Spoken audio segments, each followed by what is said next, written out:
Revolution Radio.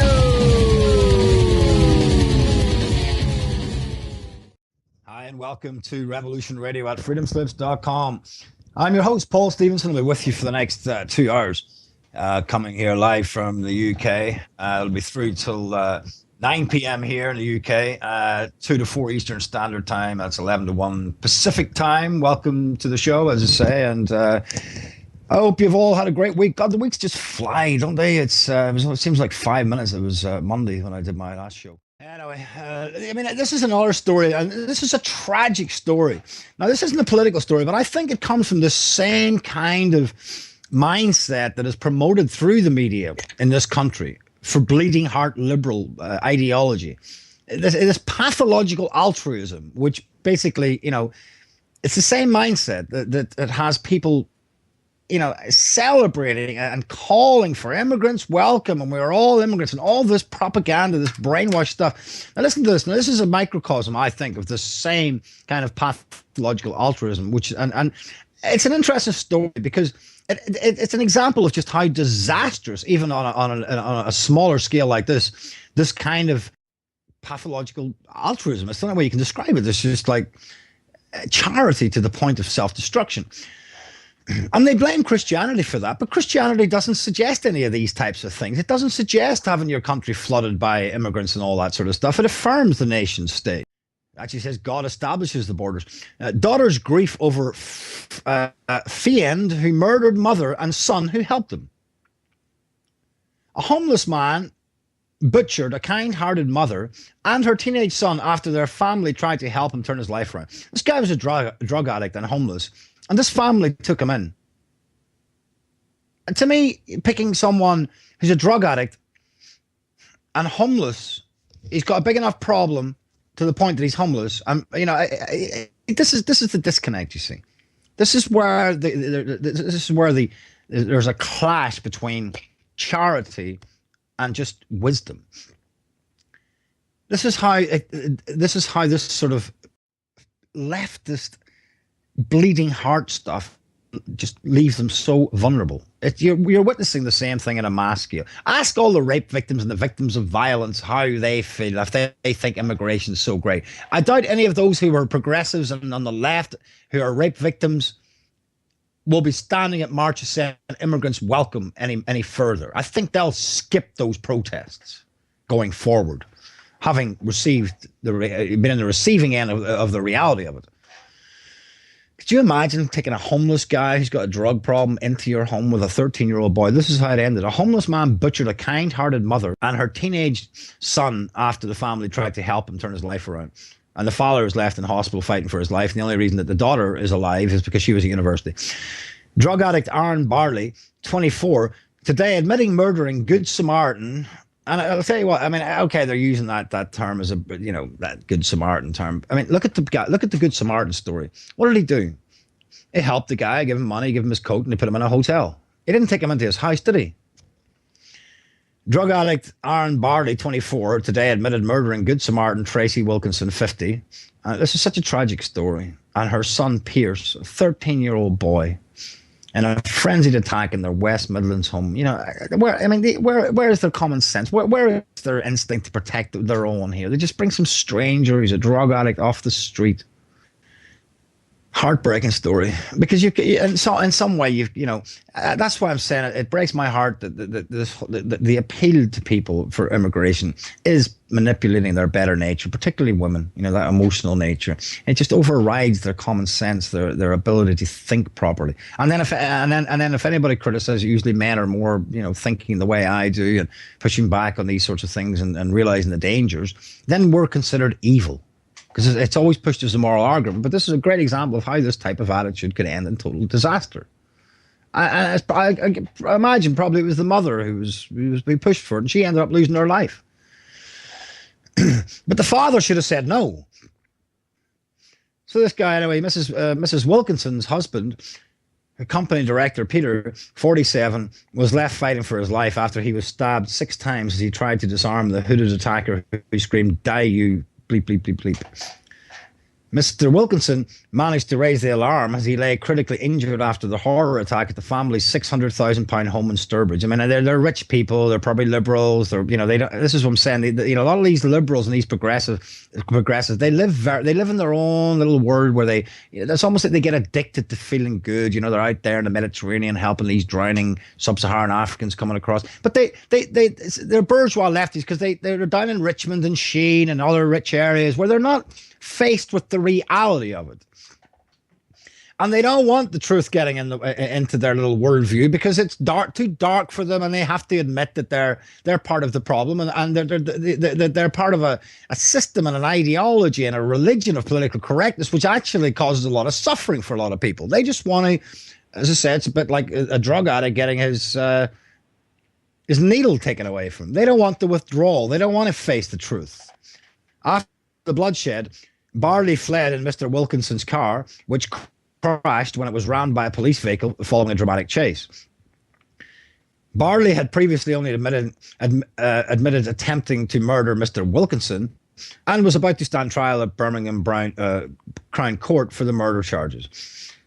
But wearing a T-shirt and tracksuit bottoms and flanked by 4 security guards, he stood emotionless as he admitted the charges. The killer later broke down in tears and began shaking. As the Wilkinson student daughter, Lydia, 19, stood in court and addressed him. Looking into Barley's eyes from the witness box, she told him, "You have obliterated my life, murdered half of my family, nearly all of them, and for this I will never forgive you.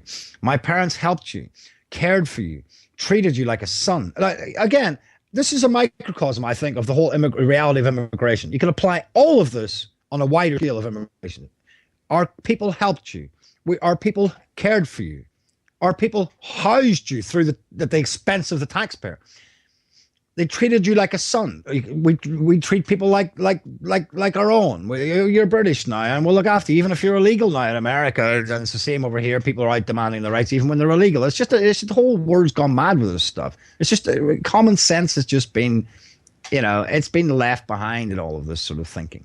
Anyway, she goes, "And you repaid them with destruction and heartache. This is a pain I will feel until my heart stops beating." Yeah, it's a heartbreaking. No doubt it will. You've lost your mother, your father's fighting for his life, and you've lost your little brother, your little 13-year-old brother. It's a horrific story. It breaks my heart.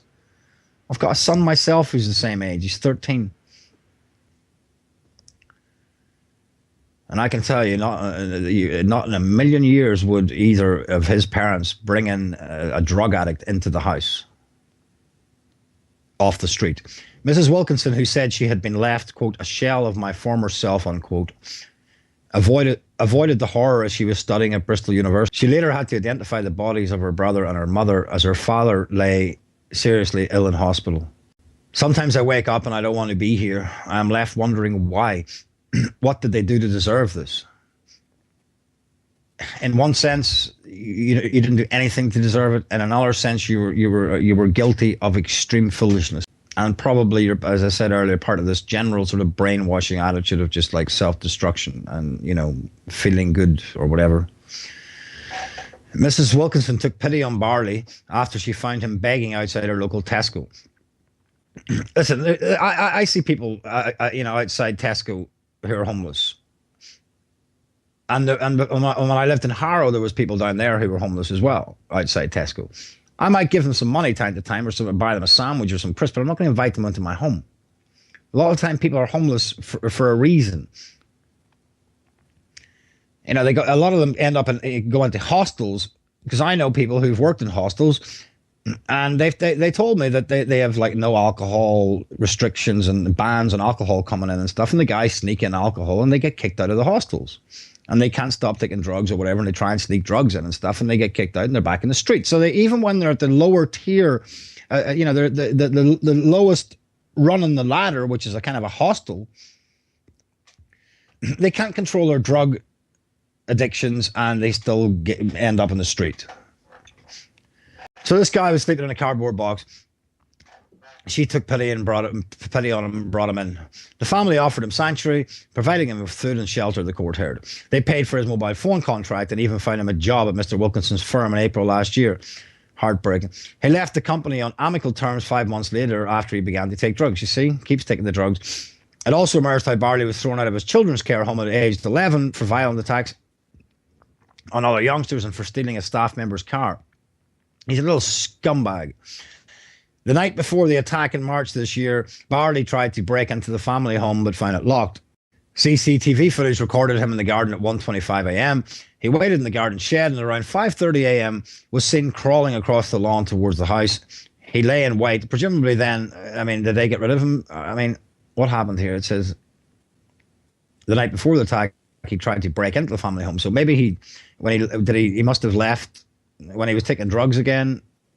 They must have kicked him out, did they? I don't know. The night before the attack, okay, he waited in the garden shed and around 5:30 a.m.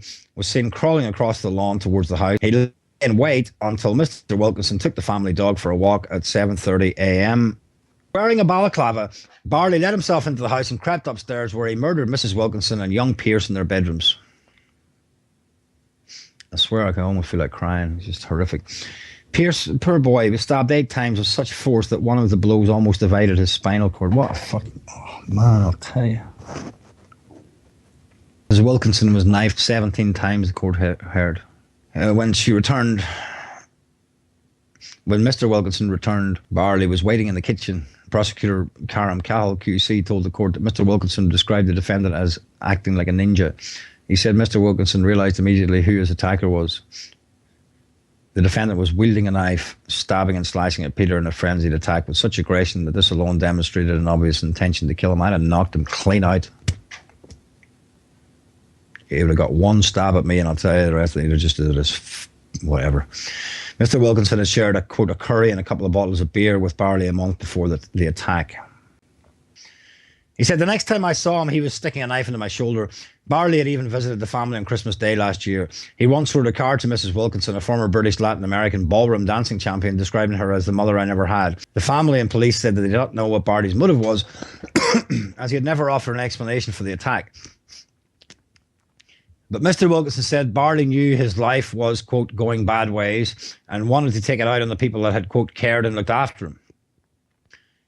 The court heard today how Barley laughed about the murders after he was arrested and told a female officer, quote, I chopped him up, I don't need a solicitor.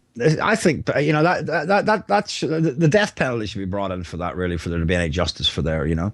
Detective Superintendent Tom Chisholm, who led the investigation, described the killing as the most shocking he had encountered in his 22 years career. He said, we deal with murder on a daily basis. It's our job. It is incredibly rare we deal with such an incident that has such a massive impact both on the victim's family, the wider community, and the officers that investigated it. Our thoughts are with the Wilkinson family and will remain with them for many years to come. Barley, who had 21 previous convictions. I mean, imagine letting a guy into your house, he's got 21 previous convictions, including assault on a former partner, will be sentenced tomorrow. I hope he gets about 6 life sentences. I hope that guy never gets out of prison. Oh, fucking piece of shit.